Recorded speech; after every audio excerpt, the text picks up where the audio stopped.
Malam itu, udara di sekitar Merapi terasa dingin menusuk, lebih dingin dari biasanya. Angin bertiup pelan namun membawa aroma belerang yang samar-samar terasa di hidung. Danu, seorang mahasiswa pencinta alam dari Jogja, melangkah perlahan sambil menenteng ransel kecil di punggungnya. Ia sebenarnya tidak berniat mendaki jauh, hanya ingin melihat sunrise dari pos 3 yang katanya punya pemandangan paling indah. Tapi sejak sore, kabut mulai turun lebih cepat dari biasanya, menutupi jalur dengan warna putih pekat seperti asap. Danu sempat ragu untuk melanjutkan langkahnya, tapi rasa penasaran membuatnya tetap berjalan. Paling cuma kabut biasa, gumamnya sambil menyalakan sen terkecil di tangan. Cahaya itu menembus kabut hanya beberapa meter ke depan. Namun semakin ia berjalan, jalur yang seharusnya menuju pos pendakian tiba-tiba berubah. Tidak ada lagi tanda petunjuk, tidak ada jejak pendaki lain. Jalan setapak yang kini ia lewati seperti belum pernah diinjak siapapun. Di kejauhan, samar-samar terlihat bayangan rumah-rumah tua berdiri di antara kabut. Danu mengerutkan kening, jantungnya berdegup cepat. Sejak kapan ada desa di sini? Bisiknya pelan sebelum akhirnya langkah kakinya berhenti di depan papan kayu tua tanpa tulisan. Desa itu begitu sunyi hingga Danu bisa mendengar detak jantungnya sendiri. Kabut masih menggantung di udara, membuat cahaya lampu minyak di tiap rumah tampak berpendar samar dan berwarna kekuningan. Rumah-rumah kayu di sekelilingnya tampak tua, beberapa bahkan seperti hampir roboh dimakan waktu. Di udara tercium aroma dupa yang kuat bercampur dengan wangi tanah basah. Danu melangkah perlahan, ragu-ragu, sebelum akhirnya seorang kakek berjubah putih keluar dari balik kabut. Wajahnya dipenuhi keriput, tapi sorot matanya tajam dan seolah menembus dada Danu. "Kamu tersesat, Nak. Tapi tenang, malam ini kamu bisa ikut ritual kami," ucapnya dengan suara serak tapi lembut. Danu menelan ludah, tidak tahu harus menjawab apa. Tubuhnya lelah, pikirannya berputar, antara ingin bertanya atau segera pergi. Namun entah kenapa kaki Danu terasa berat, seolah ada sesuatu yang menahannya untuk mundur. Ia hanya mengangguk pelan tanpa sadar bahwa malam itu bukan malam biasa. Di kejauhan, samar-samar terdengar bunyi gamelan, pelan tapi menyeramkan, seolah mengundangnya lebih dalam ke desa yang bahkan tak tercatat di peta manapun. Menjelang tengah malam, kabut di desa itu makin tebal, menelan cahaya lampu minyak yang sebelumnya masih terlihat di kejauhan. Udara mendadak terasa lebih berat, seolah ada sesuatu yang diam-diam mengawasi dari balik pepohonan. Tiba-tiba, terdengar alunan gamelan halus dari arah bukit. Suaranya pelan namun jelas, seolah datang dari tempat yang jauh sekaligus dekat. Danu menoleh ke segala arah, tapi ia tidak melihat siapapun yang memainkannya. Suara itu terus berulang dengan irama lambat, kadang diiringi bisikan samar yang tidak bisa ia pahami. Dari balik kabut, beberapa warga muncul membawa sesajen, bunga melati, dan kendi air. Langkah mereka serempak, wajahnya datar tanpa ekspresi. Danu memperhatikan mereka berjalan menuju batu besar yang tampak mencolok di tengah hutan. Batu itu gelap, besar dan berlumut, seolah telah berdiri di sana selama berabad-abad. "Ini ritual apa, Kek?" tanya Danu pelan dengan nada gugup. Kakek berjubah putih yang berdiri di sampingnya hanya tersenyum samar. "Ritual pengikat roh penjaga gunung," jawabnya lirih sambil menatap ke arah bukit yang kini terasa hidup. Seketika bulu kuduk Danu berdiri, sementara suara gamelan berubah pelan menjadi seperti ratapan. Warga desa itu mulai menari perlahan di bawah sinar bulan yang menggantung di langit, pucat dan dingin. Gerakan mereka kaku, namun selaras, seperti sudah dihafal sejak lama.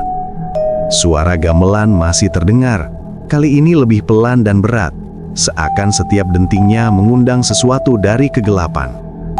Danu berdiri di belakang barisan, mencoba memahami apa yang sedang terjadi, tapi pandangannya terpaku pada pepohonan di seberang batu besar. Di antara kabut dan batang pohon yang menjulang, ia melihat sesuatu. Bayangan tinggi berwarna hitam pekat, tak memiliki wajah, hanya bentuk tubuh yang berdiri tegak dan menunduk ke arahnya. Napas Danu tercekat, tubuhnya kaku, jari-jarinya bergetar. Ia mencoba mengalihkan pandangan, meyakinkan diri bahwa itu hanya efek cahaya bulan. Tapi rasa dingin yang tiba-tiba merayap dari tengkuknya membuatnya sadar. Bayangan itu nyata. Danu memejamkan mata sejenak, berusaha menenangkan diri. Tapi saat dibuka lagi, sosok itu sudah jauh lebih dekat. Kini ia bisa melihatnya dengan jelas, tinggi, hitam, dan bergerak tanpa suara, seperti udara yang hidup. Danu mundur selangkah, tapi tanah di bawah kakinya terasa lembek, seolah ada sesuatu yang menahannya untuk pergi. Kakek itu berdiri di depan batu besar sambil memejamkan mata, lalu mulai melantunkan mantra dengan suara berat dan bergetar.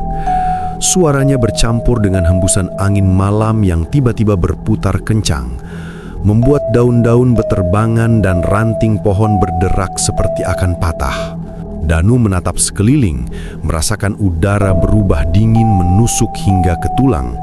Suara gamelan yang tadi terdengar lembut, kini berubah jadi melengking, seperti jeritan manusia yang tersiksa. Warga desa tetap berdiri melingkar, menunduk, beberapa di antara mereka bergetar hebat seolah menahan sesuatu di dalam tubuh mereka. Tiba-tiba, satu orang jatuh tersungkur di tanah. Tubuhnya menggigil keras, mulutnya berbusa, matanya melotot tajam ke langit. "Dia belum siap, arwahnya menolak!" teriak seseorang dengan panik. Danu melangkah mundur, jantungnya berdebar tak karuan. Ia menatap kakek itu, berharap ada penjelasan, tapi yang ia lihat membuat darahnya membeku. Wajah kakek itu kini pucat seolah tak bernyawa. Kulitnya menegang, dan bola matanya berubah menjadi hitam pekat tanpa putih sama sekali. Ketika ia membuka mulut untuk melanjutkan mantra, suara yang keluar bukan lagi suara manusia, melainkan seperti bisikan dari sesuatu yang berasal jauh di dalam bumi. Kakek itu berdiri di depan batu besar sambil memejamkan mata, lalu mulai melantunkan mantra. Danu berlari secepat yang ia bisa, menembus kabut tebal yang kini terasa seperti dinding. Nafasnya memburu, kakinya tersandung batu dan akar pohon. Namun setiap kali ia berhasil berdiri dan melanjutkan langkah, pemandangan di sekelilingnya tetap sama. Batu besar tempat ritual itu berlangsung selalu muncul kembali di depan matanya. Desa itu seperti berputar, menahannya di dalam lingkaran yang tak berujung. Suara gamelan yang tadinya jauh, kini terdengar sangat dekat, berdentang di telinganya, seolah mengejek usahanya untuk kabur. Dari balik kabut, kakek berjubah putih itu muncul lagi, berdiri tegak di tengah jalan setapak, dengan tatapan kosong yang menusuk. "Kamu datang di malam yang salah, nak," ucapnya pelan tapi jelas. "Sekarang, gunung meminta tumbal." Danu terdiam, tubuhnya gemetar hebat. Ia melihat sekeliling.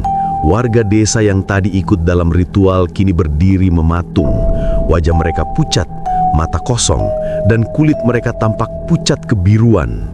Saat Danu mundur beberapa langkah, ia baru menyadari hal mengerikan.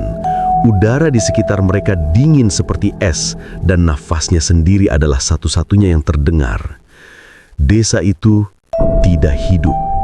Semua orang di sana bukan manusia, melainkan arwah yang sudah lama terperangkap di lereng Merapi, menunggu seseorang seperti dirinya untuk menggantikan posisi mereka. Kakek itu berdiri di depan batu besar sambil memejamkan mata, lalu mulai melantunkan mantra. Danu berlari secepat yang ia bisa, menembus kabut tebal yang kini terasa seperti dinding. Napasnya memburu, kakinya tersandung batu dan akar pohon. Namun, setiap kali ia berhasil berdiri dan tanah di sekitar batu besar mulai bergetar pelan, lalu makin kuat hingga membuat tubuh Danu kehilangan keseimbangan. Debu dan serpihan tanah berterbangan, sementara suara gamelan yang mengerikan kembali terdengar. Kali ini diiringi bisikan-bisikan halus yang memenuhi kepalanya. Dari kejauhan, kakek berjubah putih berdiri mematung di depan batu besar. Suaranya menggema berat, tapi entah dari arah mana asalnya. "Sekarang kamu bagian dari penjaga gunung," kata-katanya terdengar jelas, bersamaan dengan tangan-tangan hitam itu yang akhirnya menelan tubuh Danu sepenuhnya ke dalam tanah. Tepat sebelum pandangannya gelap, Danu sempat melihat mata-mata remah kecil muncul di sekeliling batu besar, menatapnya dalam diam, seperti menyambut pendatang baru. Gunung Merapi bergemuruh keras, membuat tanah bergetar hebat seolah bumi sedang marah. Langit malam yang sebelumnya gelap kini memerah, diselimuti cahaya oranye seperti api yang menari-nari di udara. Suara gemuruh bercampur dengan desis angin dan bunyi gamelan yang makin cepat, menciptakan suasana yang membuat darah Danu berdesir ketakutan.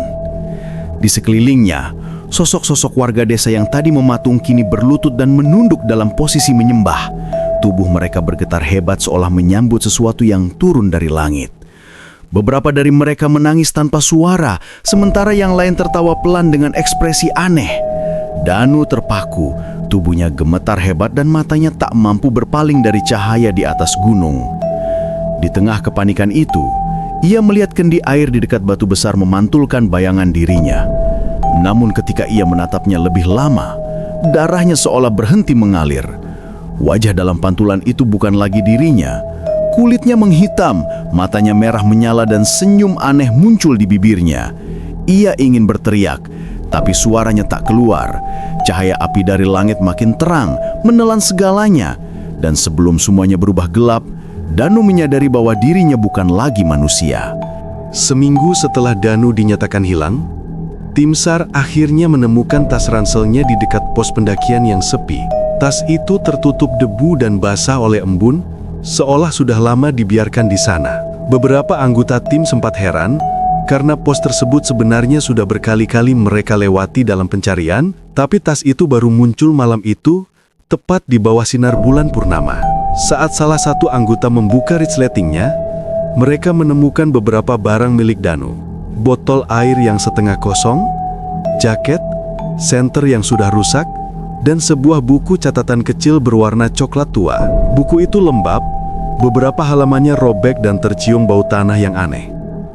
Namun di halaman terakhir, mereka menemukan tulisan dengan tinta merah yang masih segar, seperti baru saja ditulis. Tulisan itu hanya satu kalimat pendek, tapi cukup untuk membuat semua orang saling berpandangan dengan wajah pucat. "Jangan pernah naik Merapi sendirian saat bulan purnama." Mereka masih mengadakan ritual itu. Salah satu anggota tim menutup buku itu cepat-cepat. Tapi sebelum pergi, mereka mendengar samar-samar suara gamelan halus dari arah lereng. Padahal tidak ada siapapun di sana. Sejak malam hilangnya Danu, warga di sekitar lereng Merapi sering melaporkan kejadian aneh yang terjadi setiap malam Jumat Kliwon. Saat kabut turun dan angin gunung bertiup pelan, mereka mendengar suara gamelan halus mengalun dari arah hutan, padahal di sana tidak ada siapapun. Irama gamelan itu kadang terdengar seperti nyanyian, tapi di antara nada-nadanya, samar-samar terdengar suara seseorang memanggil minta tolong. Beberapa penduduk yang nekat lewat jalur lama saat malam hari mengaku melihat cahaya senter bergerak pelan di antara pepohonan, naik turun seolah mencari jalan. Namun anehnya, ketika mereka mencoba mendekat, cahaya itu menghilang begitu saja. Orang-orang percaya itu adalah Danu, pendaki yang tak pernah kembali, kini terjebak di antara dunia manusia dan dunia arwah. Ia masih berjalan tanpa henti, mencari jalan pulang ke desa yang sebenarnya sudah lama lenyap dari peta. Sampai sekarang, setiap kali bulan purnama muncul di atas puncak Merapi, suara gamelan itu akan terdengar lagi, menandakan ritual di desa tak bernama itu masih terus berlangsung, seolah waktu berhenti untuk mereka yang menjadi bagiannya. Kadang rasa penasaran bisa membawa kita ke tempat yang seharusnya tidak kita datangi. Danu hanya ingin melihat sunrise, tapi justru menemukan sesuatu yang tak seharusnya terlihat oleh mata manusia. Gunung Merapi bukan sekedar tumpukan batu dan tanah. Ia hidup dan menyimpan rahasia yang dijaga oleh mereka yang tak lagi bernyawa.